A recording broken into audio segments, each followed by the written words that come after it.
ახმეტის სასაფლაოზე 26 წლის ახალგაზრდა გარდაცვლილი იპოვეს. ცხედარი თავდაპირველად მესაფლავეებმა შენიშნეს, რის შემდეგაც სამართალდამცავებს გამოუძახეს.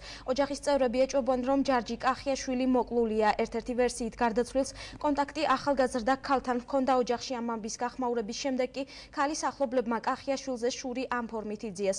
შემთხვევის ადგილზე მობილიზებულები იყვნენ ექსპერტ-კრიმინალისტები. გარდაცვლილის ცხედარი ექსპერტიზისთვის ლევან სამხარაულის სახელობის სასამართლო სამედიცინო ექსპერტიზის გურჯაანის ეროვნულ ბიუროში გადაასვენეს. საქმეს შინაგან საქმეთა ახმეტის რაიონული სამმართველო იძიებს. ვერსია ისეთი რომ იხალთა რა ხამილიდაო ათქო არაფერი უგასო და მოკლეს და მიიტანეს და ისე მაგასა ლაპარაკობენ. ლაპარაკობენ და მართალი ათქვა რა ვიცი.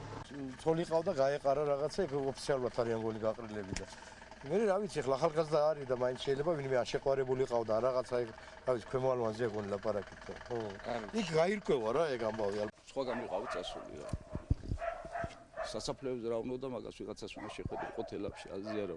ეხლა გოგოსთან რაღაცა არის გოგოსთან რაღაცა ხდება არ ვიცი